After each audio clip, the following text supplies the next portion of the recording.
Mega!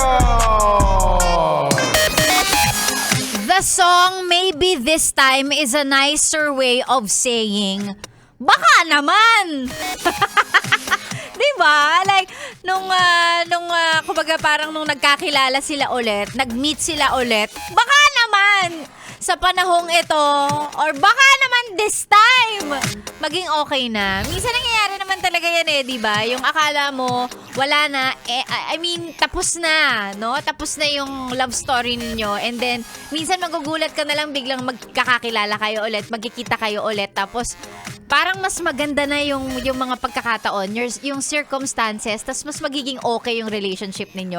Nangyayari naman yun. Kaya ako, dati, sinasabi ko na parang, hayaan mo na, wag ka na magbigay ng second chance kasi binigay mo na lahat Hayaan mo na siya. Ganun. Hayaan mo na yan. Wag mo nang pababalikin ulit sa buhay mo. Mga ganun. Ang hilig ko magbigay ng ganung advice dati. Tapos nung na-realize ko, nung medyo tumanda na si Sexy Megan, nung medyo tumanda na ako, na-realize ko, minsan nangyayari talaga yun na parang, gustong-gusto mo siya, pero nung nakilala mo kasi siya, hindi kayo pwede sa isa't isa. Or sadyang marami lang kayong priorities at hindi ninyo magawang i-prioritize ang bawat isa or yung relationship ninyo. Nangyayari naman talaga yun din. And then sometime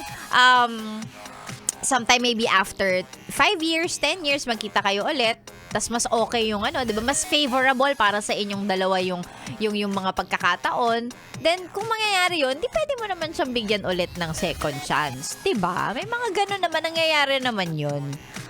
Of course, case-to-case basis nga lang din, maaaring may mga taong umaalis kasi niloko tayo, 'di ba? Ginawan tayo ng hindi talaga maganda. Yung mga ganun, wag na. Wag mo na kayaang bumalik ulit sa buhay mo ba kasi saktan ka lang ulit, 'di ba? Pero kung yung mga taong umalis because may kailangan silang gawin, kailangan nilang ayusin yung pwedeng sarili nila, kailangan nilang ayusin yung mga problema nila sa buhay, and minsan nangyayari talaga na tayo yung kailangan nilang i-let go, nangyayari naman yun. So wag kang magalit. Minsan talaga you meet people at the wrong time. Yung mga ganon, di ba? Kaya nga may kantang, we had the right love at the wrong time. Yung mga ganon.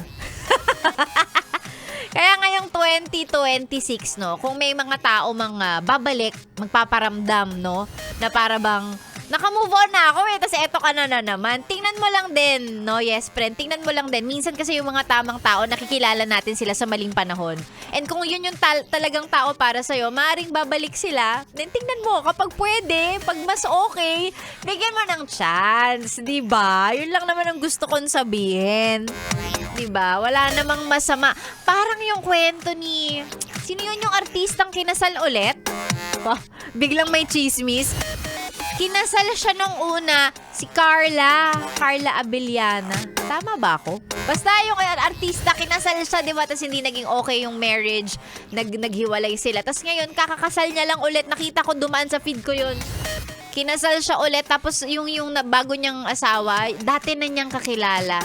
Kakilala niya nung high school pa. So, di ba? Nangyayari naman yun. So, tingnan mo lang din.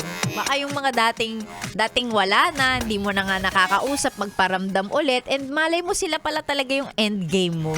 Hindi mo masasabi. Diba? Napaka mapaglaro ng tadhana. Tadhana!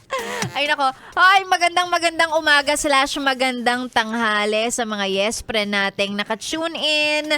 Sinasamahan si Sexy Megan ngayong unang biyernes ng taong 2026. Unang biyernes kaya may first Friday mass dyan sa lobby namin. Oo, syempre. Ganun talaga. Unang lagi yan meron dito sa office namin. So yes. And of course, kahit pa, sabi ko nga kahit bagong taon or actually kahit anong taon ng, 'di ba? Anong taon man ang lumipas, 2026 ngayon, who knows, baka magkakasama pa rin tayo 2058. Hindi natin alam. Kung kaya ko pang mag-on air ng 2058, gagawin ko para sa inyo. Ganyan kayo kalakas. Diyos ko, buhay pa kaya ako ng 2058? Diba? Ganyan kayo kalakas sa akin. Pero syempre, alam ko naman yung iba dyan na ang inaabangan ay ito lang. Bago ang lahat, mag-hello muna tayo kasi naka-live tayo sa Yes FM Facebook page. So hello sa lahat ng mga nanonood sa atin sa live. Hello po. Happy New Year po sa inyo. Maraming salamat sa walang sawang pag-suporta ninyo. Na kahit anong mangyari talagang naka Yes FM kayo. Maraming salamat. So eto na, dun sa mga nag-aabang, mga yes friend kong mukhang pera, nagbagong taon na pero ang pagiging mukhang pera nila hindi magbabago para sa inyo to. ACS! ACS! ACS! Ang dami, di ba? Ang daming sinabi. Eto muna. Gaya nga ng sabi ko, alam nyo naman dito sa Yes FM, ang tanging gusto lang naming mangyari ay lagi kayong masaya pag nakikinig kayo sa amin. Kaya ang promo namin, laging pabigay ng pera. Wala naman kami masyadong hinihingi, wala kami masyadong requirement. Maliban lang sa dapat nakalike ka sa page ko at tama ang sagot mo. Maliban doon, yun lang. Ang tanong ni Sexy Megan earlier was about anong letter P? Anong letter P yung kaagapay ng mga nanay natin para easy at worry-free ang labahin nila? Tas anong P yung kaagapay natin sa pamimigay ng pera? Napakadali lang naman ang sagot dahil araw-araw ko din naman binabanggit, Pride detergent po. Pride. Yan ang P na sagot na hinahanap natin. Kaya naman eto na, iroleta natin ang mga kasagutan bago tuluyang maubos ang aking oras. Ang mananalo ng 500 pesos ngayong araw na to ay walang iba kundi ang yes friend natin na may tamang sagot. Tama naman ang sagot niya, P as in pride. Kaya naman sige na, i-take home mo na to. May 500 ka ngayong araw na to. Congratulations, Joy Campomanes! Joy, meron kang 500 pesos! Courtesy of course of Pride Detergent. Maraming salamat sa iyo ha. Ang galing-galing mo. At isend mo na ang iyong valid ID at ang iyong e-wallet number para mapadala ko na yung napanalunan mong 500 pesos. At syempre, dun sa mga hindi pinalad sa oras ni Sexy Megan, huwag kayong mag-alala kasi si Maria Morena, si Laika Barista, namimigay pa yan. So, ang kailangan nyo lang po talagang gawin ay makinig kayo araw-araw. Yan po ang ating promo ACS.